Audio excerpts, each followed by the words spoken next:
Assalamualaikum warahmatullahi wabarakatuh. Salam sehat teman-teman semuanya. Semoga semua tetap semangat. Nah, video kali ini mungkin menjadi seri olah data yang terakhir karena setelahnya saya dialih tugaskan ke tempat yang lain. Gitu. Mudah-mudahan kita makin bisa berkontribusi positif ya dimanapun kita ditugaskan. Baik, kali ini kita bicara tentang heptadata. Apa itu heptadata? Adalah satu dashboard sederhana yang saya kembangkan, saya pelajari sejak tahun 2022 akhir dan kemudian mulai saya tampilkan untuk pimpinan dan pihak terkait di dalam pengambilan keputusan kebijakan ataupun data dukung pelaporan-pelaporan begitu.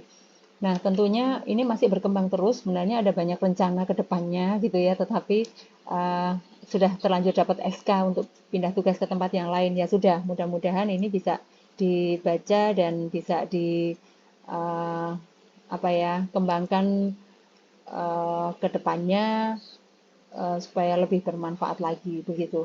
Nah, apa sih heptadata? Di sini heptadata itu ada mencakup kita bisa memilih nama obat yang ingin kita lihat. Ya, misalnya apa ini?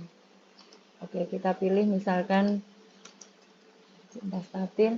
Nah, data obat ini nanti akan melekat di data barangnya di sini yang meliputi batch dan juga jumlahnya.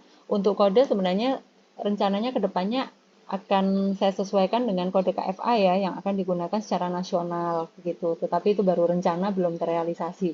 Selain itu ada juga data apakah ini termasuk maaf, obat indikator atau bukan. Artinya kalau obat indikator dia tidak boleh kosong begitu.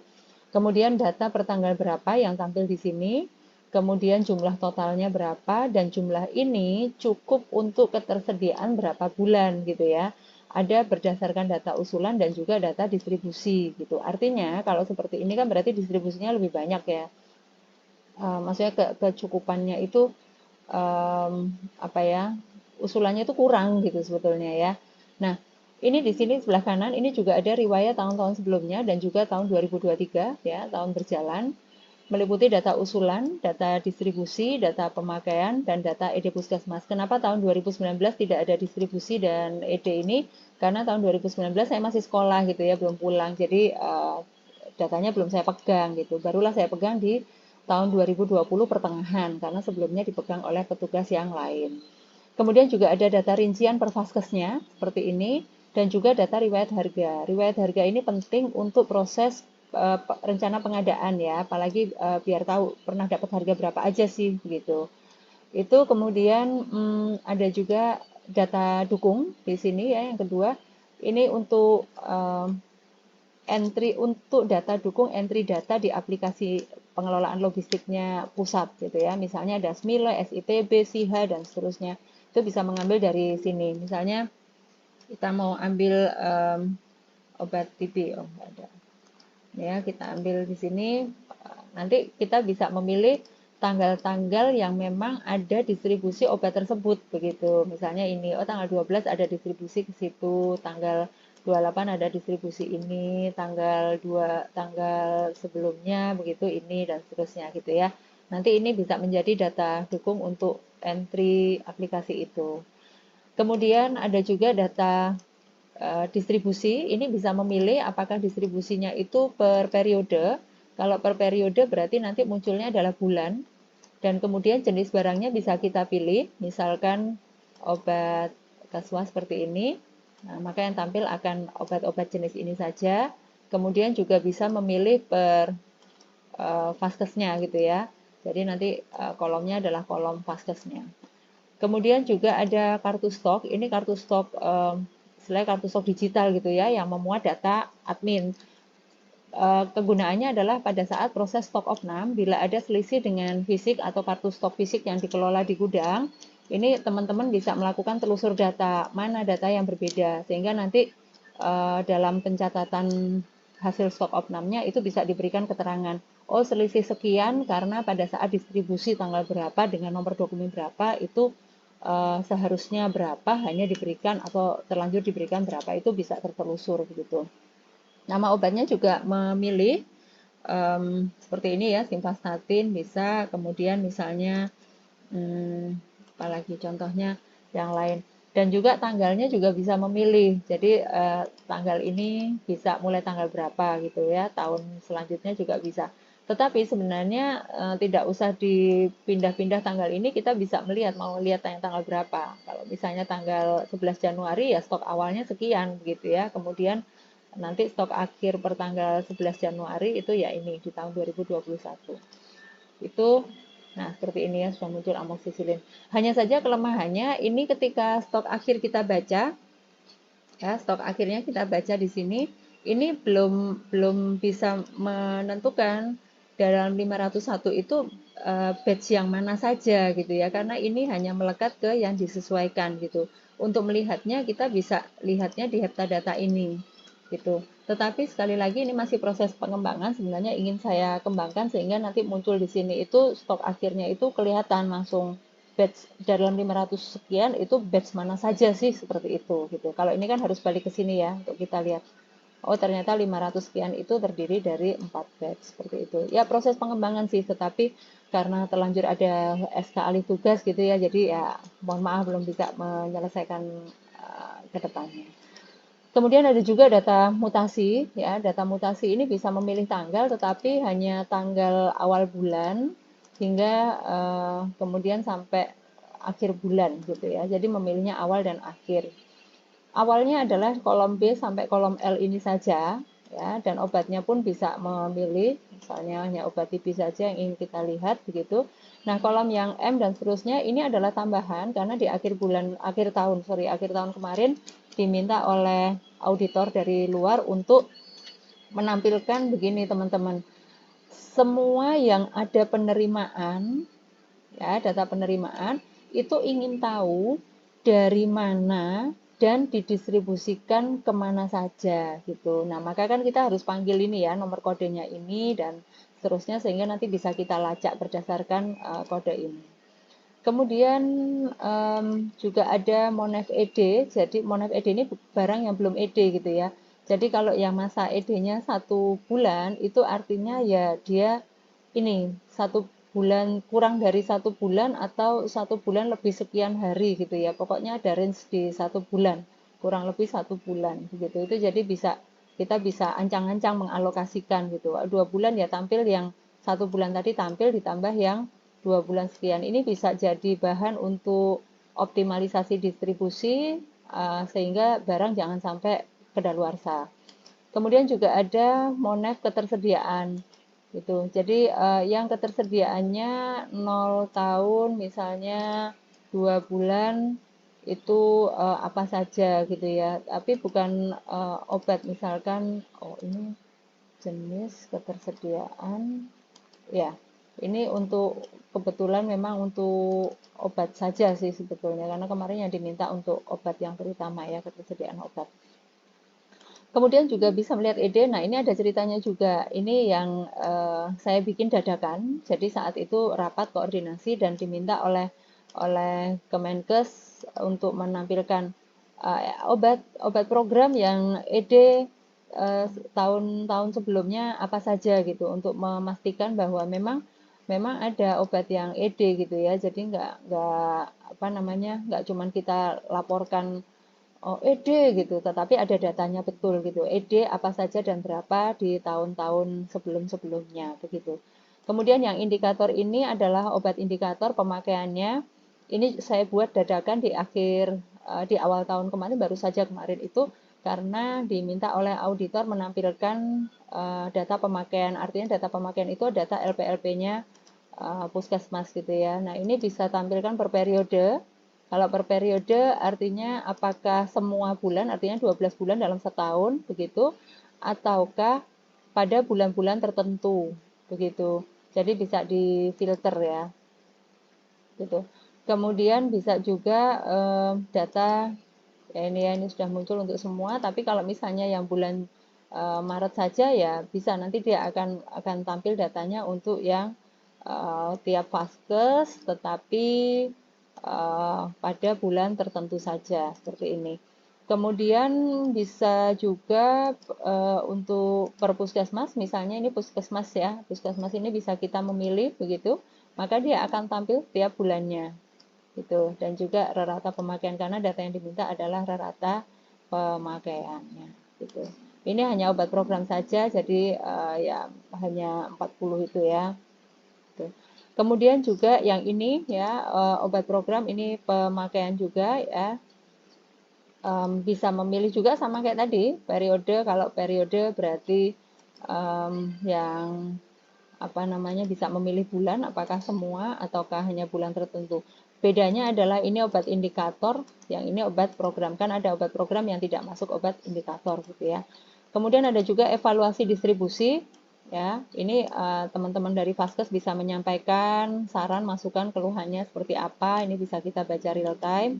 Kemudian juga ada data yang menampilkan monef pengadaan gitu ya. Monef pengadaan ini di file yang lain, artinya di aplikasi yang lain.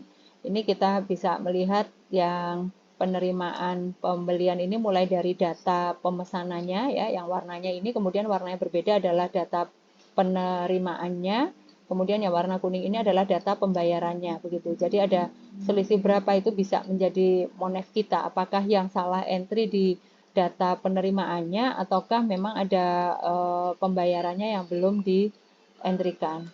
Kemudian selanjutnya adalah penerimaan yang non pembelian. Nah, ini adalah heptadata yang untuk mengelola data tahun 2019 sampai 2023. Data berjalannya adalah data 2023, sedangkan data sebelumnya adalah data dukungnya. Nah, karena keterbatasan spreadsheet ini dalam ukuran data ya, maka untuk 2024 saya pisahkan di heptadata 2. Tidak jauh berbeda, hanya harga saya tampilkan di sini, riwayat harganya gitu. Jadi kita bisa tahu, oh kita pernah tahu punya yang batch sekian dengan harga sekian. Ini kalau untuk mau tarik data apa distribusinya biar lebih gampang gitu ya. Nah, kemudian ini baru tahun 2024, mungkin selanjutnya 2025 dan seterusnya di sini gitu ya. Nah, kemudian data per vaskesnya tentunya belum lengkap karena saya baru punya data Januari saja ya. Januari itu menurut saya masih kurang kalau untuk mengisi data gitu. Jadi saya memerlukan data lebih banyak tetapi keburu dipindah gitu ya. Jadi silakan nanti bisa melanjutkan. Kemudian juga untuk stok opnam, ini sebenarnya ada di heptadata 1 tetapi di file yang berbeda gitu. Jadi hanya bisa diakses oleh APJ gitu.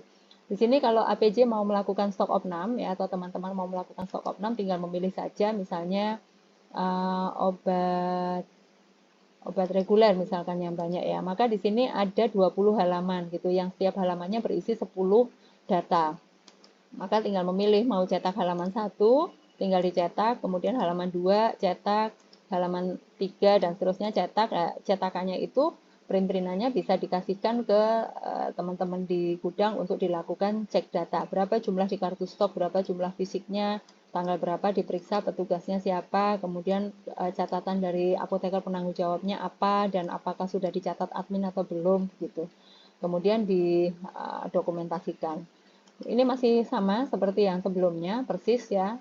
Tampilannya juga sama. Kemudian distribusi ini sama juga ya, masih bisa memilih juga apakah filternya periode atau puskesmas dan seterusnya sama seperti sebelumnya. Nah, yang membedakan mutasi. Mutasi ini dia mengunci dari tanggal 1 Januari 2024 sampai tanggal terakhir dikelola. Dalam hal ini akhir Februari.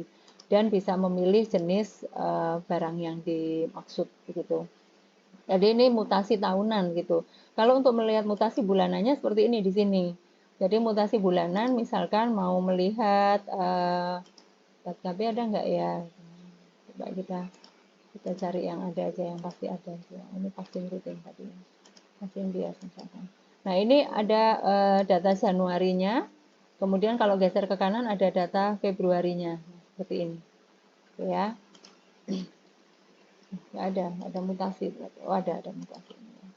Nah, seperti ini. Data Februarinya gitu.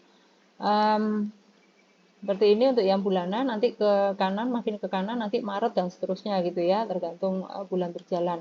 Kemudian untuk monef, kalau yang di sebelumnya itu saya pisah-pisah, kalau di sini monefnya itu ada 3, monef ED, monef penyesuaian atau stok opnam, dan juga monef rusak, bukan monef ya, kalau ini data obat yang rusak ED gitu. Kalau ada, misalnya satu-satu dulu, kita ada potensi ED, Ya, berarti ada potensi ED itu ini, obat-obat ini. Nah, ini bisa menjadikan warning bagi kita bahwa kalau ada permintaan ya jangan dikurangi gitu, karena kita nggak akan bisa menghabiskan logistik ini gitu ya. Jadi kalau ada yang minta kita malah bersyukur senang. Oh oke, kasih gitu, minta berapapun kasih gitu. Kemudian ada juga yang rusak ED, ya rusak ED itu artinya dia sudah terlanjur keluar ED ya, dia sudah terlanjur ED dan terlanjur dikeluarkan dari catatan gitu. Jadi tanggal ini tidak berpengaruh. Kemudian yang penyesuaian ini juga tidak mempengaruhi tanggal ini ya. Seharusnya bisa saya hilangkan ketika ini memunculkan data 3 tadi ya. Ini penyesuaian ya. Kemudian Monef ED. Nah, Monef ED ini kita ingin tahu, misalnya yang ED-nya adalah bulan apa ya? Sekarang ya, Maret, tanggal 1 Maret sampai misalnya akhir April gitu ya, akhir April. Maka yang muncul adalah obat-obat yang ED-nya awal Maret sampai akhir April gitu. Nah, ini harapannya bisa dioptimalisasi gitu. Kemudian yang ketersediaan, ini sudah habis belum ya tadi? Maaf. Oh, sudah. Kemudian yang ketersediaan ini, kita ingin tahu yang obat-obat yang ketersediaannya berapa tahun, berapa bulan gitu ya. Misalnya yang ketersediaannya hanya 2 bulan. Nah, ini muncullah dia di sini. Tapi ini hanya obat. Bagaimana kalau misalnya PMHP gitu. Nanti datanya beda lagi. Oh, ini gitu ya. Ketersediaannya hanya 2 bulan gitu. Atau misalnya vaksin, nah ini kira-kira seperti itu bisa milih. Atau kita mau cek lagi dua bulan untuk obat yang reguler ya, obat reguler, kemudian 2 bulan misalnya 10 hari bisa enggak ya? Oh, terlalu ngunci ya, mendingan kita kosongkan aja gitu. Kemudian kalau ketersediaannya 3 bulan, nah dia akan tampil yang 3 bulan sekian hari itu kita tampil. Nah, catatannya di sini adalah data ditampilkan menggunakan formula, jadi perlu dianalisis secara manual. Kalau ketersediaannya segini, ya kita perlu beli enggak? Kalau memang kita optimalisasi ketersediaan, ya enggak usah diadakan lagi gitu ya. Seperti itu. Kemudian kartu masih sama kayak yang tadi, hanya dia mengunci tanggal awalnya adalah 1 Januari dan tanggal akhirnya adalah data terakhir dikelola. Kenapa? Karena kan data yang sebelum 1 Januari bisa dilihat di Heptadata 1 gitu ya. Nah, ini OTW pengembangan stok akhir per batch ini ingin saya tampilkan tetapi keburu belum keburu pindah gitu ya. Misalnya kita coba obat yang lain ya dia akan tampil gitu ya stoknya. Mungkin masih loading. Tetapi prinsipnya sama, ini memudahkan, harapannya bisa memudahkan teman-teman untuk telusur. Ini sudah muncul ya datanya. Ini stoknya di sini. Nah, ini. Stok sekian itu terdiri dari berapa batch, itu nanti sebetulnya ingin ditampilkan gitu. Kemudian evaluasi distribusi sama, hanya saya tambahkan di kolom paling kanan ini responnya gitu. Jadi saran-saran yang perlu dijawab itu saya pindahkan ke sini, kemudian saya kasih kesempatan untuk teman-teman di IFK untuk melakukan respon gitu ya. Gitu. Kemudian data Puskesmas ya, Monef ini sebenarnya sudah ada di Heptadata 1 tetapi di file yang berbeda, bisa diakses oleh APJ dan verifikator. Jadi tujuannya adalah ketika mereka memverifikasi LPLP mereka bisa tahu sebenarnya usulannya itu masih apa enggak gitu ya. Di sini tampil usulan, stok awal, penerimaan, pemakaian, retur ke kami ya, retur ke IFK, kemudian rusak ED dan stok akhir Puskesmas. Nah, ini update-nya kapan gitu? Ini update-nya ketika Puskesmas melakukan update data di spreadsheet LPLP-nya gitu. Kalau mereka lakukan update di situ, maka datanya bisa kita baca di sini. Tetapi kalau mereka nggak lakukan, ya kita hanya bisa membaca data yang terakhir mereka update gitu. Ini per Puskesmas bisa kita panggil. Ya. Jadi datanya akan muncul di sini itu ya, loading mas ya. Ya, agak lama. Nah, kedepannya sebenarnya masih akan ditambahkan lagi yang itu tadi terkait dengan Monef pengadaan gitu ya. Dari mulai perencanaan yang direncanakan berapa, yang yang direncanakan usulan ya, yang akan direncanakan pengadaannya itu berapa, kemudian realisasinya seperti apa itu maksudnya apakah kita sudah pesan tapi kosong penyedia gitu ya atau kosong pabrik. Nah, itu bisa terbaca juga gitu. Dan sebenarnya ada juga yang untuk rekonsiliasi ke puskesmas. Ya, rekonsiliasi ke puskesmas itu artinya nanti tadinya kan kita hanya lihat jumlah gitu, tetapi kedepannya sebenarnya sudah ada ancang-ancang untuk kami cek harganya juga gitu.